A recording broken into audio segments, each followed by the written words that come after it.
Hello बच्चों, let's see the question. The question is which of the following statements are true or false? यहाँ पे बोल रहा है इनमें से कौन सा स्टेटमेंट 1 to 5 ट्रू या फॉल्स है वो हमें बताना है और यहाँ पे जो करेक्ट आंसर है उसको सेलेक्ट करना है। तो यहाँ पे अगर हम लोग देखें तो हमारा जो यहाँ पे फर्स्ट स्टेटमेंट है उसमें लिखा है कि in torpedo the electric organs are capable of generating strong electric shock to paralyse the prey. तो हमारा जो यहाँ पे फर्स्ट स्टेटमेंट है वो ट्रू है, क्योंकि अगर हम लोग यहाँ पे बात करें अबाउट टॉर्पेडो, तो टॉर्पेडो में यहाँ पे स्पेशल ऑर्गन्स प्रेजेंट होते हैं जो होते हैं electric organs.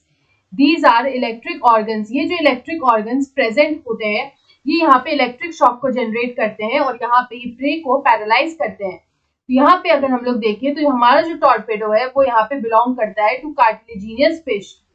They belong to cartilaginous fish, क्योंकि यहाँ पे इनका जो एंडोस्केलेटन होता है वो कार्टिलेज का बना होता है।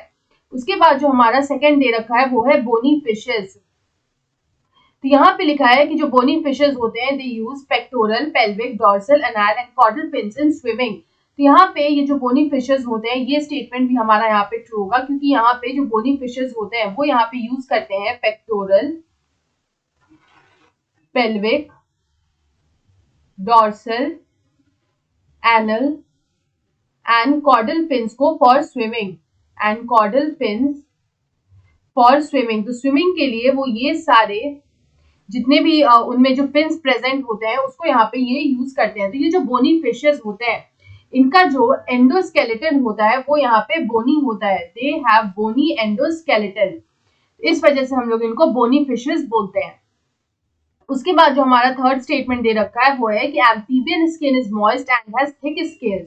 यहाँ पे ये स्टेटमेंट हमारा फॉल्स हो जाएगा, क्योंकि अगर हम लोग यहाँ पे एम्फीबियंस की बात करें, यहाँ पे ये जो एम्फीबियंस होते हैं इनका जो स्किन होता है वो यहाँ पे मॉइस्ट होता है, लेकिन यहाँ पे कोई भी स्केल्स या क्लॉज प्रेजेंट नहीं होता है। यहाँ पे कोई भी स्केल्स या क्लॉज प्रेजेंट नहीं होता है। They have no scales and they have no claws. तो यहाँ पे इस वजह से हमारा जो ये स्टेटमेंट है वो यहाँ पे इनकरेक्ट हो जाएगा। उसके बाद अगर हम लोग अपना फोर्थ स्टेटमेंट देखें तो यहाँ पे हमारा फोर्थ स्टेटमेंट में लिखा है कि बर्ड्स आर पोइकिलोथर्मस एनिमल्स। तो यहाँ पे अगेन हमारा ये स्टेटमेंट जो है वो यहाँ पे फॉल्स हो जाएगा, क्योंकि अगर हम लोग यहाँ पे बर्ड्स की बात करें तो मैमल्स की तरह birds are homeothermous. They are homeothermic. Homeothermic होने का मतलब होता है कि they are warm blooded. They are homeothermic, और हम लोग बोल सकते हैं they are warm blooded. They are warm blooded. तो यहाँ पे ये स्टेटमेंट हमारा इस वजह से फॉल्स होगा। उसके बाद अगर हम लोग अपना लास्ट स्टेटमेंट चेक करें तो फिफ्थ में लिखा है the most unique mammalian characteristic is the presence of milk producing mammary glands by which the young ones are nourished. तो यहाँ पे जो ये स्टेटमेंट है वो हमारा ट्रू है। अगर हम लोग यहाँ पे मैमल्स की बात करें तो जितने भी ट्रू मैमल्स होते हैं दे आर विविपेरस। विविपेरस होने का क्या मीनिंग होता है कि they give birth to young ones.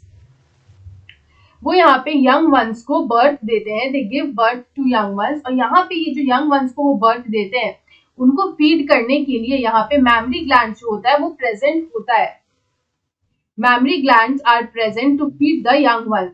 यहाँ पे ये भी जो है it is a characteristic feature of the mammalian. तो यहाँ पे अगर हम इस क्वेश्चन का करेक्ट आंसर देखें तो हमारा थर्ड और फोर्थ फॉल्स है, बाकी 1, 2 और 5 यहाँ पे करेक्ट है। तो यहाँ पे देखिए तो हमारा ऑप्शन बी में दे रखा है 1, 2 and 5 are true, third and fourth are false. Option B is the right answer. I hope you understood it well. Best of luck.